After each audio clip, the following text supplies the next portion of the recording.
एक आदमी में होते हैं 10-20 आदमी, जिसे भी देखिए कई बार देखिए। इस शेर के मायने धीरे धीरे खुलने लगते हैं जब हम संतोष कुमार जैसी शख्सियत को नजदीक से जानना शुरू करते हैं। रियल एस्टेट का विश्वसनीय जाना पहचाना नाम बन चुके DHL इंफ्राबुल्स के MD श्री संतोष कुमार सिंह IT और पर्यटन में भी स्थापित नाम बन चुके हैं। साहित्य और संस्कृति से जुड़ाव रखने वाले संतोष कुमार दरअसल एक सफल बिजनेसमैन है और हमेशा कुछ नया करने के लिए तत्पर रहते हैं। सिफर से शिखर तक की यात्रा तय कर चुके संतोष कुमार कई अवार्ड भी प्राप्त कर चुके हैं।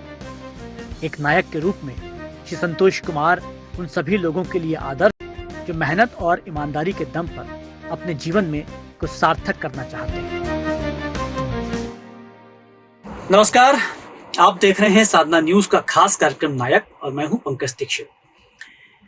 एक शेर मुझे याद आ रहा है जो मैं आपसे इस वक्त बांटना चाहता हूं कि एक आदमी में होते हैं 10-20 आदमी, जिसे भी देखिए कई बार देखिए। एक व्यक्ति कई क्षेत्रों में काम कर रहा होता है, कई फ्रंट पर काम कर रहा होता है, अलग अलग क्षेत्रों में काम करते हुए आश्चर्यचकित रूप से वो सफल भी हो रहा होता है। आखिर कैसे एक व्यक्ति अलग अलग योजनाओं पर काम करता है, कैसे अलग अलग डायमेंशंस पे काम करता है और सक्सेसफुल होता है, इसका एक बहुत बड़ा उदाहरण, एक ताजा उदाहरण जो है वो संतोष कुमार सिंह हैं, जो इस वक्त हमारे साथ में हैं। आइए उनसे बातचीत करते हैं। संतोष जी, बहुत स्वागत है आपका। नमस्कार पंकज जी। और DHL इंफ्राबुल प्राइवेट लिमिटेड के ऑनर होते हुए हमने आपको देखा है, लेकिन उसके बाद में आज पूरे देश भर में आपके अलग अलग परियोजनाएं हैं। लेकिन ये सबसे बड़ा मेरा जो सवाल है कि कैसे ये यात्रा शुरू कहाँ से हुई। मैं वहां से शुरू करना चाहूंगा जहां आपका बचपन बीता। परिवार के बारे में जानना चाहेंगे कि आपकी क्या स्कूलिंग हुई, परिवार आपका कैसा था और किस तरह की शिक्षा आपको प्राप्त हुई। सबसे पहले बहुत बहुत धन्यवाद पंकज जी कि साधना न्यूज ने मुझे ये मौका दिया कि मेरी एक जो छोटी सी कहानी है वो भी आज के युवा और सामान्य सभी जन को ये पहुंच पाएगी। इसके लिए मैं आभारी हूँ। और जैसा आपने जानना चाहा है कि मैं भी बहुत सामान्य परिवार से हूँ।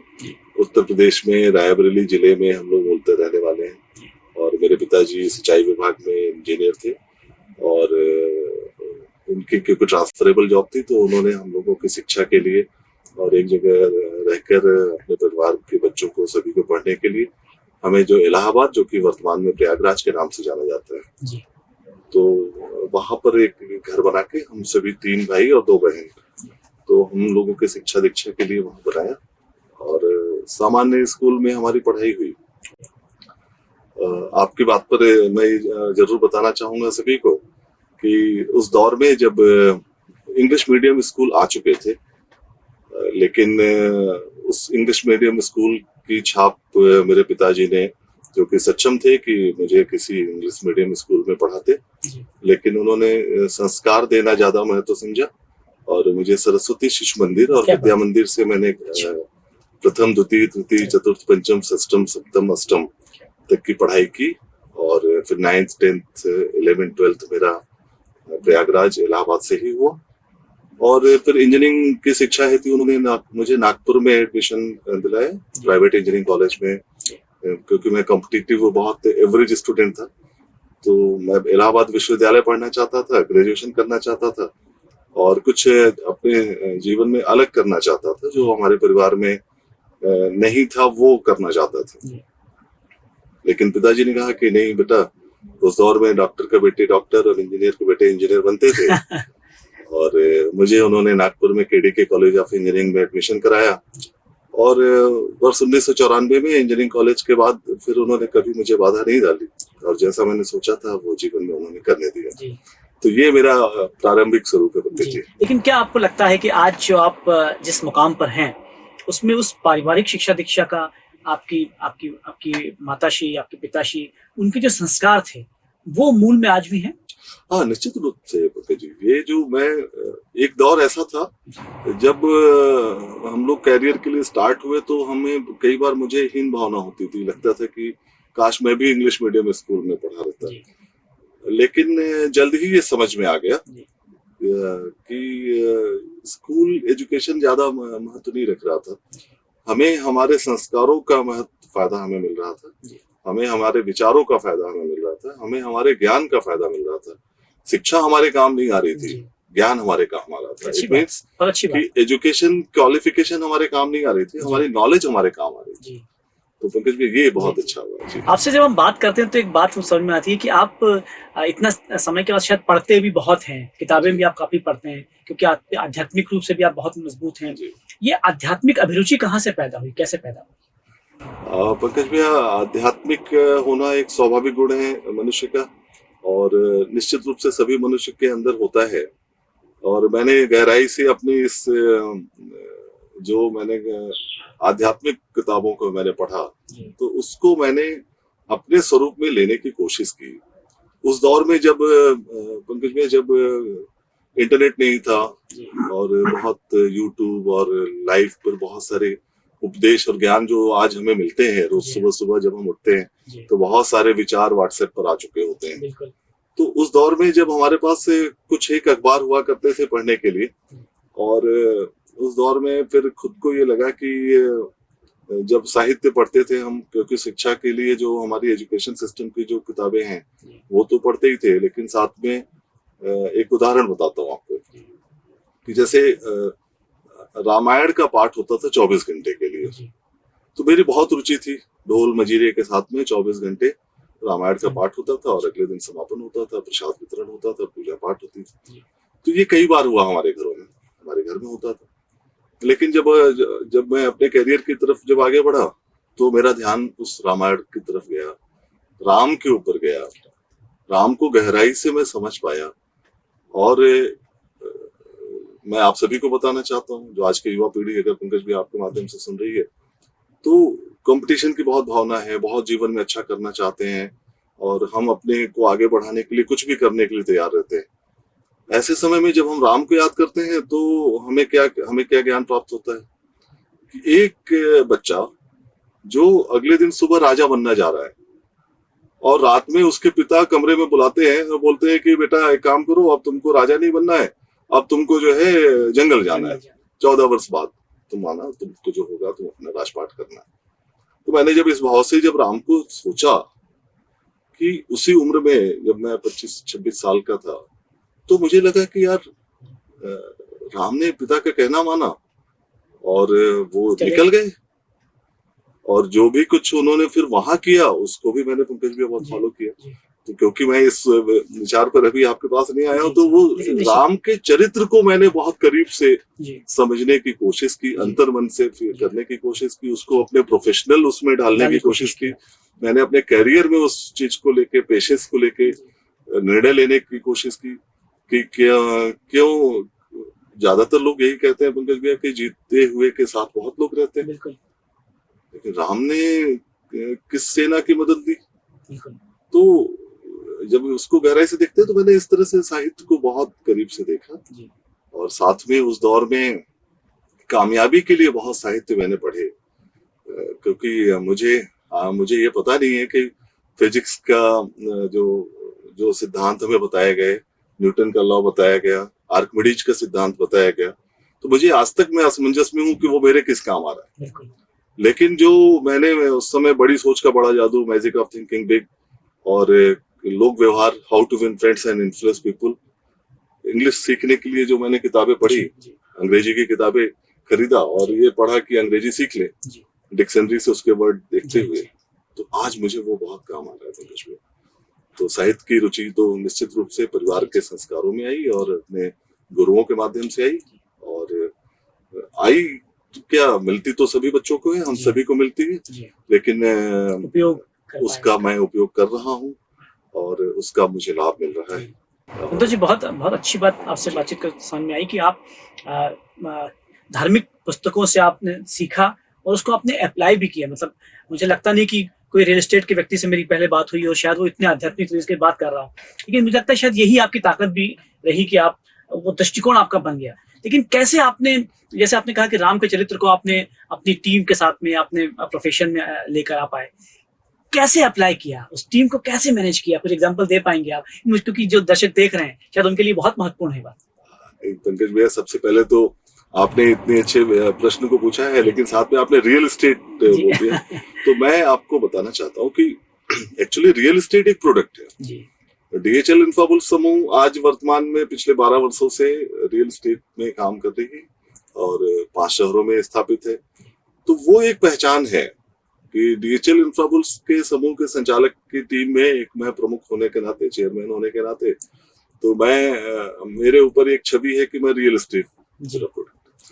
लेकिन एक्चुअली मैं आप सभी को बताना चाहता हूँ, ये बहुत सारे एंटरप्रेन्योर्स भी अगर इसको सुन रहे होंगे, तो प्रोडक्ट जो होता है वो प्रोडक्ट हम कुछ भी हो, हमारा वो रियल एस्टेट हो या हमारा कोई भी हम मैन्युफैक्चरिंग कर रहे हैं या हम किसी की फ्रेंचाइजी लेकर बैठे हैं या हम कुछ क्रिएटिव कर रहे हैं या हम सामाजिक काम कर रहे हैं, तो प्रोडक्ट तो मैटर होता है। वो एक अलग विषय है कि मैं रियल एस्टेट में क्यों आया। लेकिन जो आपने विषय पूछा कि काम करने के लिए जब हमने ये तय किया कि जीवन में हमें कैसे करना है, किन सिद्धांतों पर करना है, तो ऐसे समय में ये चरित्र बहुत काम आए। और केवल क्योंकि मैं हिंदू धर्म का हूँ, लेकिन मैं आपको बताना चाहता हूँ कि ये मैंने जो अपनी उम्र के दौर में जब मैंने पढ़ना चालू किया, तो मैंने इसमें सभी जगह प्रयास किया कि केवल भारत में ही नहीं, भारत में बहुत सारे धर्म हैं, लेकिन भारत के बाहर भी बहुत सारे धर्म हैं। तो मैंने इसको बहुत गहराई से देखा और सब एक चीज देखी कि जितने भी व्यक्ति हैं, इंसान जहां रह रहा है, उसने अपने आप को किसी एक धर्म ग्रंथ से जोड़ रखा है या किसी अपने एक स्पिरिचुअल के एक पावर को मान रखा है और उसका साहित्य है वो उस पर फॉलो करता है। फॉलो सब करते हैं पंकज भैया, मैंने कोशिश की कि उसको अमल में लाने की कोशिश की है। तो मैं आपके माध्यम से ही कहना चाहूंगा कि अमल में लाएंगे तो उसका बहुत अच्छा फायदा मिलेगा। तो जी आप रियल एस्टेट में तो काम कर ही रहे हैं और अच्छा खासा नाम भी है आपका, आप आईटी में भी काम कर रहे हैं, इसके अलावा लोग आपको मोटिवेशन स्पीकर के रूप में भी जानते हैं, तो भी हम बातचीत करेंगे। लेकिन आप टूरिज्म पर भी बहुत काम कर रहे हैं, टूरिज्म क्षेत्र में मैं सोचता हूँ कि आप जितना काम कर रहे हैं, शायद कुछ सुझाव भी हम चाहेंगे कि आपकी तरफ से मिल पाए कि कैसे मध्य प्रदेश को हम आगे बढ़ा पाए, टूरिज्म को कितना स्कोप लिए हुए है मध्य प्रदेश में। जी हाँ पंकज भैया, जैसा आपने बताया कि रियल एस्टेट के साथ में मैंने इंफॉर्मेशन टेक्नोलॉजी पर हम लोगों ने काम किया है, चल रहा है काम हमारा। और क्योंकि आईटी में रिवोल्यूशन डे बाय डे आते रहते हैं, अपग्रेडेशन होता है, तो वो मुझे और हम लोगों को जोड़ के रखती है कि तकनीकी के साथ जुड़े रहो। और टूरिज्म पर 2015 में हमने mankiYatra.com अपना स्टार्ट किया ये।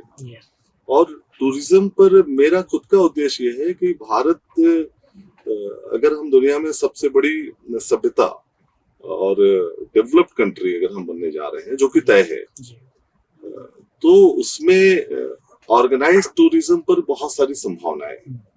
और ये एक ऐसा क्षेत्र है जिसमें बहुत लोगों को रोजगार मिल सकता है।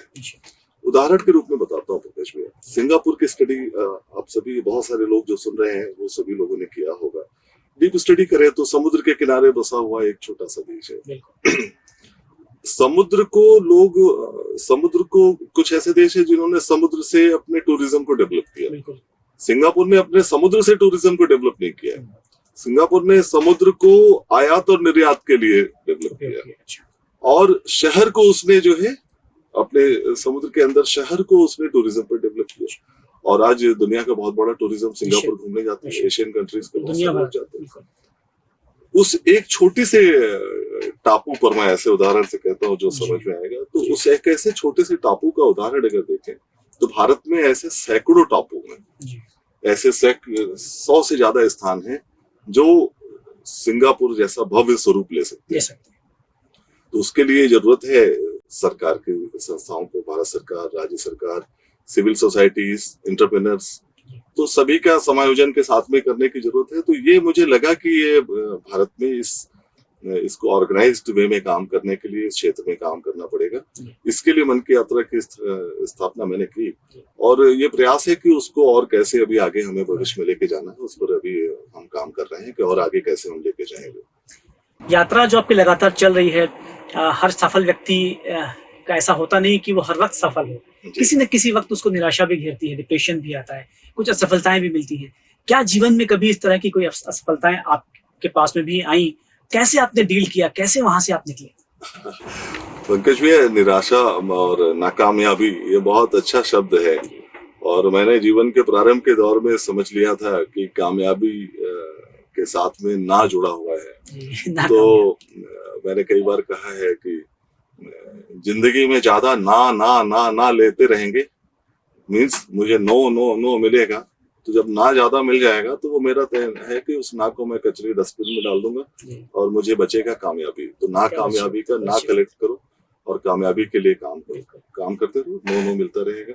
नो मीन्स नेक्स्ट वन, तो नेक्स्ट वन के लिए काम करते रहेंगे, कामयाबी मिलेगी। कभी ऐसा हुआ कि किसी प्रोजेक्ट में आपको लगा हो कि शायद आपने कहीं कुछ गलत हुआ?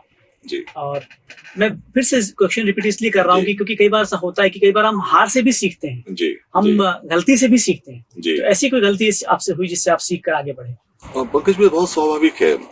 देखिए, मैं स्वयं जब मैंने करियर की शुरुआत की तो मैंने स्टडी ISD PCO अपने इलाहाबाद में अपने घर के बाहर ही एक शॉप में स्टार्ट किया। अच्छा।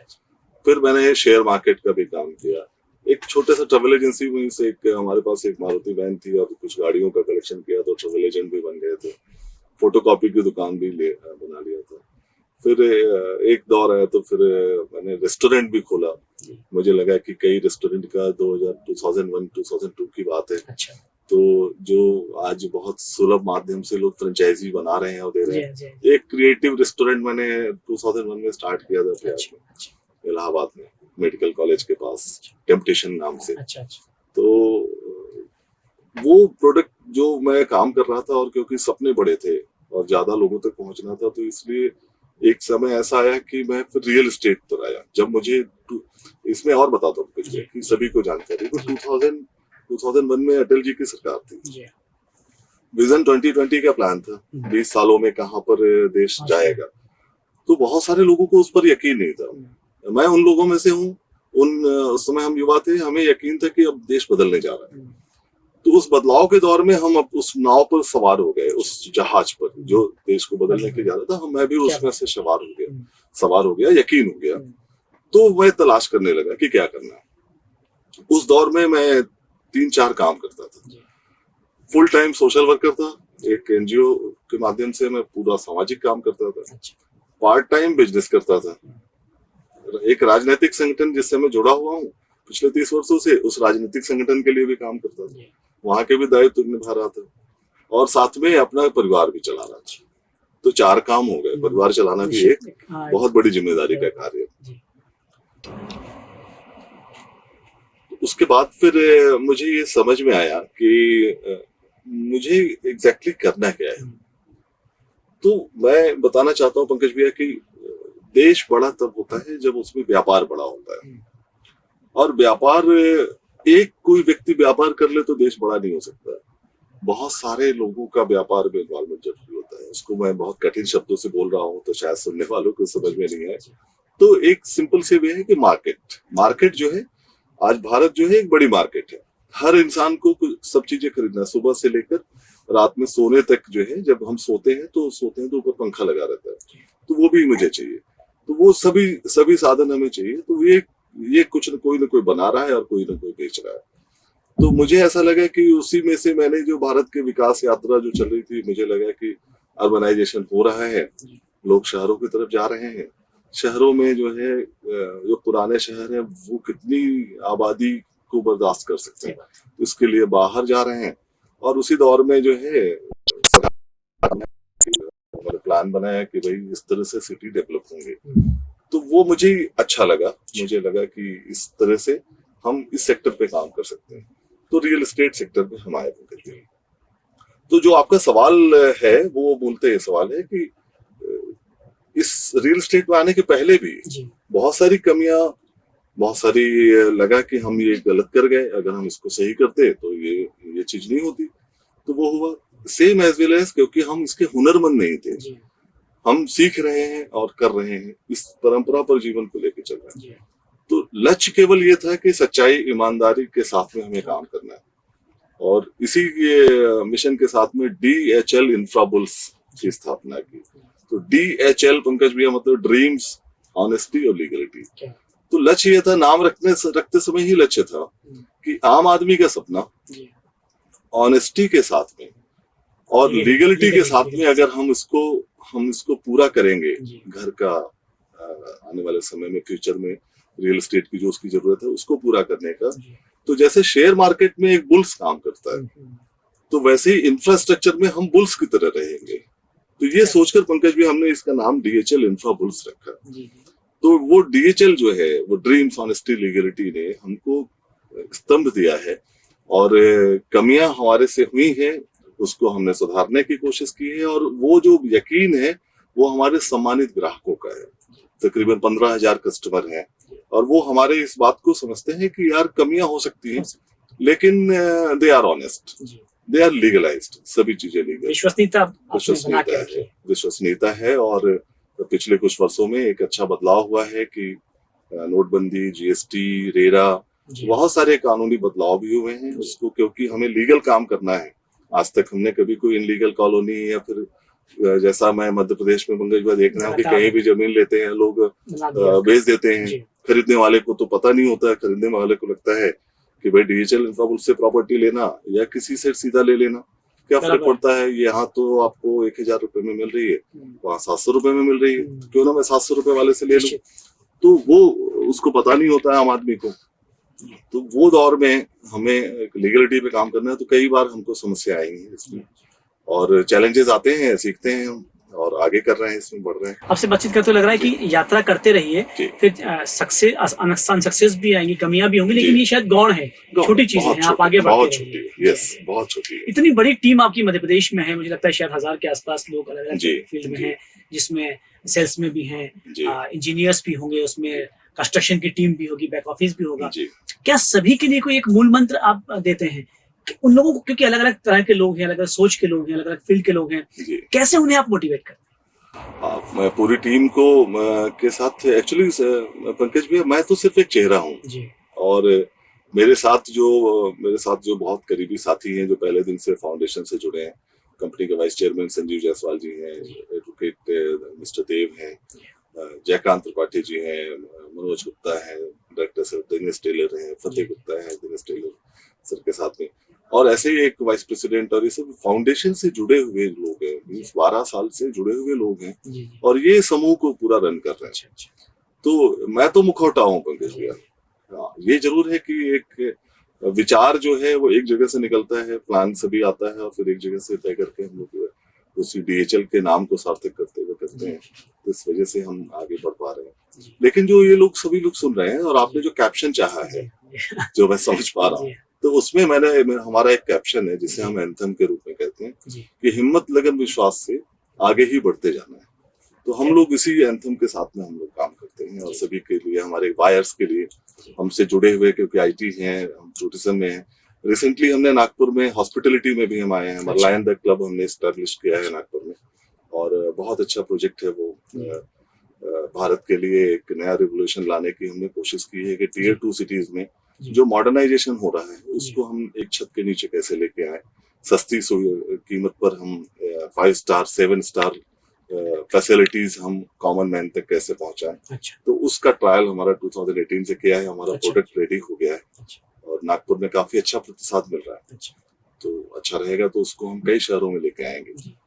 तो ये पंकज भाई, इतना मैंने बताया कि हिम्मत, लगन, विश्वास से आगे ही बढ़ते जाना है। अब क्या है आगे? आप चूंकि संतोष सिंह जो हैं वो एक मिलियनेयर हैं, एक बड़ा नाम है, लोग जानते हैं, अच्छे रूप में जानते हैं आपको कि एक बहुत अच्छे बेहतरीन इंसान आप हैं, लेकिन अब भविष्य की क्या योजना है? क्या अभी भी कोई मंजिल है जिस पर आपको पहुंचना है? तो बहुत आपने ऐसा सार पूछा है कि मतलब भविष्य की योजनाओं का, तो निश्चित रूप से मेरे रोल मॉडल में कोई ऐसा बड़ा ब्रांड नहीं है कि जिससे मुझे आगे बढ़ना है। हाँ, एक सोच जिसकी वजह से DHL इंफ्रा बुल्स समूह स्थापित होकर, और शायद ऊपर वाले ने, ईश्वर ने मुझे ये माध्यम बनाया कि हाँ, इस काम को आप करो। तो मैंने उस लक्ष्य को पंकज में बदला नहीं है। तो हमारा जो लक्ष्य है, मेरा मिलीनियर होना तो बहुत सामान्य सी बात है। हम लोग जब छोटे थे, जो मेरी उम्र के या मुझसे बड़े मुझे सुन रहे होंगे, तो वो समझ रहे होंगे कि लखपति होना बड़ी बात होती थी। हमने बचपन में यही देखा कि लखपति है, हमारी परवरिश के दौर में लखपती होना बहुत बड़ी बात थी, और हमारे ही दौर में हमने देखा कि करोड़पति होना कॉमन बात हो गई, अरबपति होना बड़ी बात है, तो 100 करोड़ में होना बड़ी बात है। तो मुझे लगता है कि मेरे ही जीवन काल में, क्योंकि इंसान के रूप में आया हूं तो जाना भी है, और मैं तो यहाँ तक अपने कॉन्फिडेंस से कहता हूँ कि मैं तो जीवन में 9-2-11 होने वाला हूँ। 92 ईयर्स तो रहने वाला हूँ। तो मैं 92 ईयर्स तक रहूंगा तो मैं क्या करूंगा? क्या मैं मेरे बच्चों से इस्टेब्लिश हो जाएंगे और मैं सामान्य जीवन रिटायरमेंट जो शोकॉज ऑफ इंडिया में एक मूल धारणा बनी हुई है कि 40 के बाद हो जाओ तो रिटायरमेंट की तैयारी करो, 50 के हो जाओ तो रिटायरमेंट करीब आ गया तो दिल की धड़कन बढ़ती जाएगी, और 60 हो गया मतलब आपका जीवन का काम संपन्न हो गया, अगले 20-25 साल आप कुछ ना करो। तो मैं उसमें एक मॉडल खड़ा करना चाह रहा हूँ पंकज भैया कि, और ये आपके माध्यम से कहना भी चाहूंगा कि जीवन में असल काम करने की जो उम्र है वो अपने पारिवारिक जिम्मेदारियों को खत्म करने के बाद प्रारंभ होती है। और 50-55 साल 60 साल की उम्र में जब आप अपनी जिम्मेदारियों को खत्म कर चुके हो तो आप अपने प्रोफेशनल कैरियर में जो आपको जिंदगी में लगता है कि कम ज्यादा रह गया, आप उसको करिए। क्या बात, बहुत अच्छी बात कह रहे हैं। और उसी प्रयास में आपने जो सवाल पूछा है, भविष्य को लेकर जो पूछा है, तो मैंने आपको बताया कि क्योंकि हमारा जो मूल प्लेटफॉर्म है, हमारा उद्देश्य ये है कि एक व्यक्ति की कामयाबी से देश कामयाब नहीं हो सकता। जैसे देश जब कामयाब होगा, जब देश बड़ा, दुनिया में अगर सबसे अमीर देश भारत बनेगा जो हम सभी चाहते हैं, तो देश कोई एक ऐसा स्थान नहीं है, कोई एक व्यक्ति नहीं है। तो देश बड़ा तभी बनेगा जब प्रदेश बड़े बनेंगे। और क्योंकि मैं मध्य प्रदेश में साधना न्यूज के माध्यम से, पंकज भी आपके माध्यम से बोल रहा हूँ, तो मध्य प्रदेश भी बड़ा तब बनेगा जब उसके शहर बड़े बनेंगे। और शहर कैसे बड़ा बनेगा? शहर भी कोई एक इंटाइटिटी नहीं है कि कोई एक चीज नहीं है। तो शहर तब बड़ा बनेगा जब शहर में रहने वाले जो लोग हैं वो जब बड़े होंगे। बड़े मतलब फाइनेंशियली स्ट्रांग होंगे। जो गरीबी है वो खत्म हो रही है, ये अच्छी बात है, लेकिन गरीबी के साथ में वो जो सुविधाएं जो कुछ खास लोगों को मिल रही हैं वो जब ज्यादा लोगों को मिलने लगेगी, सभी लोगों को मिलने लगेगी, तब हम दुनिया के सबसे बड़ी इकोनॉमिक कंडीशन में जा पाएंगे, जो हम जा भी रहे हैं। तो पंकज भी आपके माध्यम से जो विजन है मेरा, बस क्योंकि उसी पर काम चल रहा है, तो मेरा भी यही प्रयास है कि मेरे माध्यम से जो मेरी टीम, जितने लोग हम लोग साथ में जुड़े हैं, वो सब लोग इस इकोनॉमिक अपने आप को मजबूत करने के लिए सब लोग परिश्रम करते रहें, हिम्मत लगन विश्वास के साथ काम करते रहें। और काम करने में बेचना बहुत महत्वपूर्ण है, हर चीज बिकती है। साहित्य की बात आपने पंकज भैया की, तो मनुष्य ने साहित्य बनाया, और साहित्य हर गली मोहल्ले घर, केवल भारत में नहीं, दुनिया के हर देशों में हर धर्म का साहित्य अवेलेबल है, बहुत सुगम एक दूसरे को पहुंच जाता है।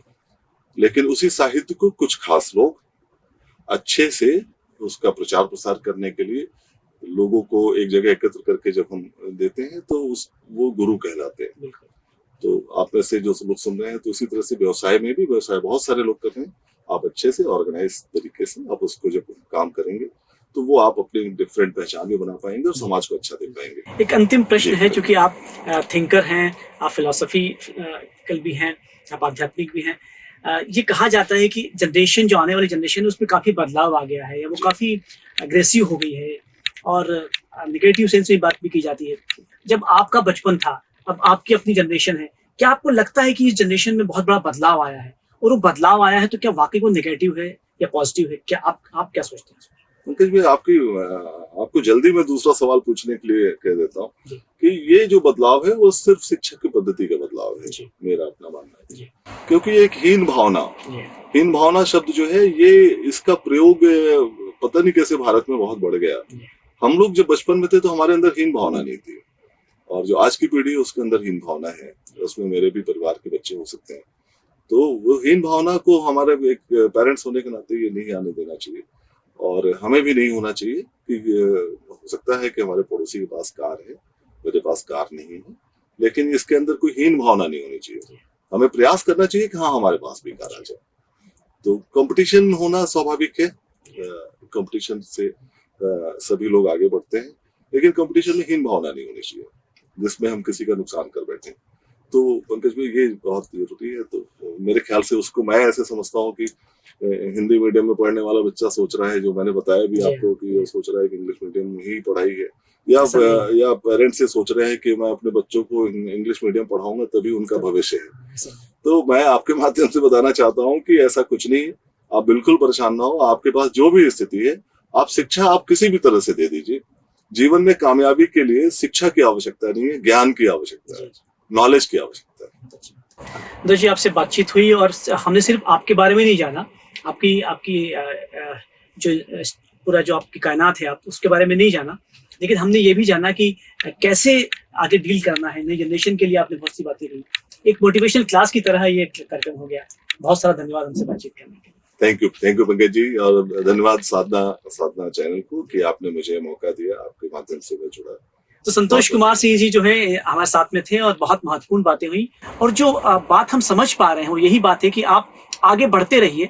असफलताएं, कमियां होती हैं, असफलताएं आती हैं, लेकिन उनसे आप डरने की बजाय उनसे सीखते हुए आगे बढ़ें। और संतोष कुमार सिंह अपने आप में एक बड़ा एग्जाम्पल है, बड़े उदाहरण है इस बात का, उनका जीवन इस बात का उदाहरण है। हम इनसे सीखें और आगे बढ़ते रहें। इस कार्यक्रम की शायद यही सार्थकता होगी कि आप देखें और अधिकतम लोगों तक पहुंचाएं, ताकि वो लोग भी इंस्पायर हों, प्रेरित हों। आप देखते रहिए साधना न्यूज़। नमस्कार।